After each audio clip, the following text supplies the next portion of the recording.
Dewan juri yang saya hormati dan hadirin yang dirahmati oleh Allah Subhanahu wa taala.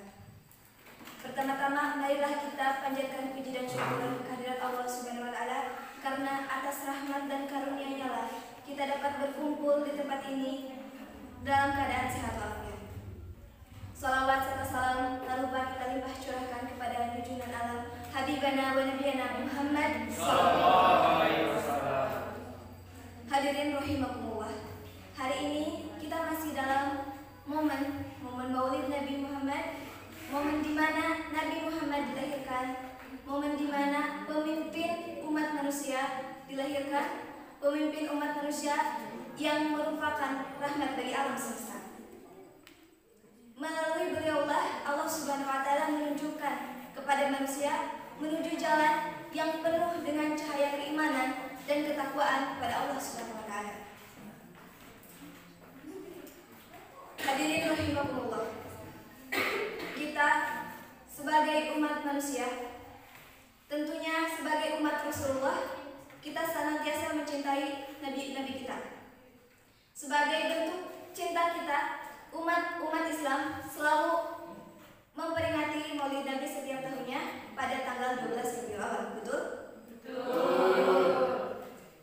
Nah, sebagai bentuk cinta kita juga terhadap Nabi Muhammad, tentunya hadirin di sini pasti sedikitnya sudah mengetahui tentang kisah perjalanan Nabi Muhammad, silsilah, juga tentang sosok Nabi Muhammad itu sendiri. Sebagai umat Nabi Muhammad, banyak sekali hal yang bisa kita teladani dari beliau. Salah satunya sunnah-sunnahnya. Saya pernah membaca di artikel ada seorang dokter yang mengatakan bahwasanya jika seluruh orang umat manusia mengikuti sunnah-sunnah Nabi, maka rumah sakit akan senantiasa kosong karena orang-orang pasti akan senantiasa sehat. Begitu katanya. Selain daripada sunnah, kita sebagai generasi muda yang sedang mengembangkan diri bisa meneladani akhlakul karimah yang dimiliki oleh Nabi Muhammad SAW. Tentunya banyak sekali ya sikap yang bisa kita teladani dari baginda Rasul. Salah satunya seperti jujur, ikhlas, dan lain sebagainya.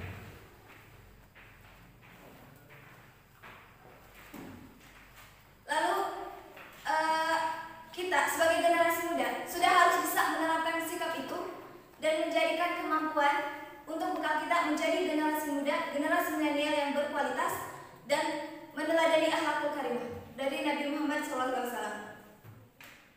Di sini saya akan menjelaskan salah satu sikap yang menurut saya harus kita miliki sebagai generasi muda di abad 21 ini, yaitu tentang berpikir kritis.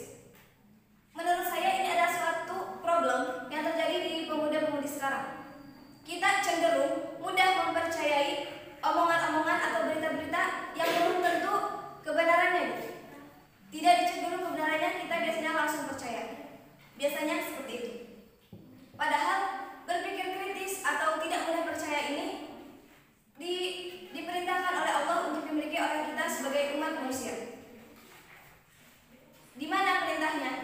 Terdapat dalam Quran surat Al-Imran ayat 190 sampai 191. Bismillahirrahmanirrahim. Inna fi khalqis samawati wal ardi wa ikhtilafil laili wan nahari laayatin liulil albab.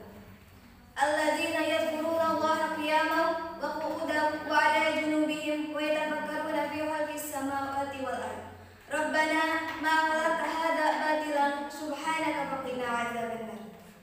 Sesungguhnya dalam penciptaan langit dan bumi dan silih bergantinya malam dan siang terdapat tanda-tanda bagi orang-orang yang berakal, yaitu orang-orang yang selalu mengingat Allah dalam keadaan berdiri, duduk, atau dalam keadaan berbaring.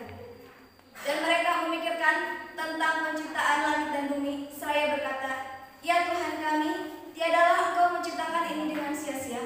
Maha suci Engkau, maka peliharalah kami dari siksa neraka. Kira-kira kenapa ya ayat ini kok bisa turun? Pasti kan ada asbab munculnya, ada sebab kenapa ayat ini bisa diturunkan. Ada yang tahu? Tidak. Menurut yang saya baca, orang Quraisy mendatangi kaum Nabi sebelumnya Mereka bertanya tentang kebenaran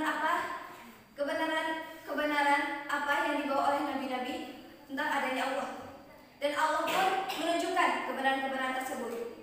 Dan saat orang Quraisy itu datang kepada Nabi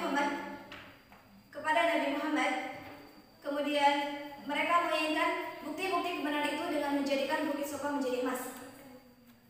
Lalu Nabi Muhammad berdoa kepada Allah dan Allah menurunkan ayat ini. Allah menyuruh agar kita senantiasa memikirkan tentang penciptaan langit dan bumi dan semua yang diciptakan oleh Allah Subhanahu wa taala. Begitu dahsyatnya pemirsa, hadirin.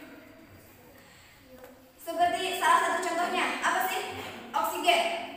Kenapa oksigen diciptakan? Ada yang tahu?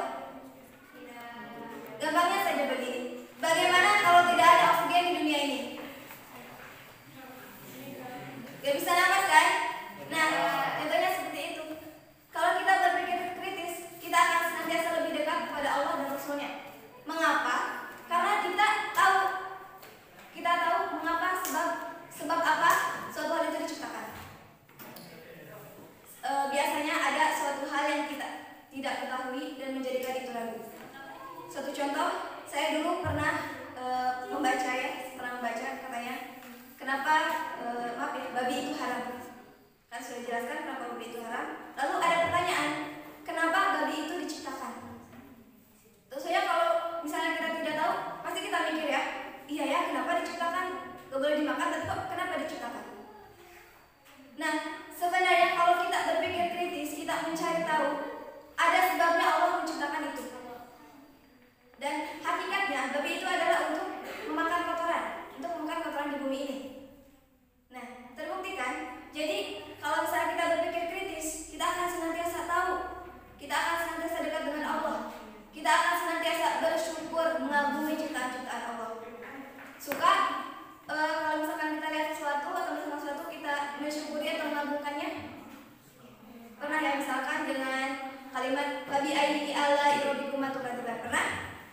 Pasti pernah ya. Kalau lihat cewek-cewek cantik di TikTok atau cowok-cowok ganteng pasti begitu ya. Kebanyakan seperti itu. Karena saya juga pernah. Salah nggak sih? Nggak salah. Gimana nggak salah? Sama sekali nggak salah. Boleh-boleh saja. Tapi masa cuma itu doang?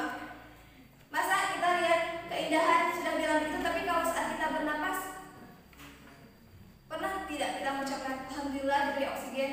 Masya Allah, Allah menciptakan oksigen ini. Pernah tidak? Pernah, mungkin pernah. Ada yang pernah, ada yang tidak.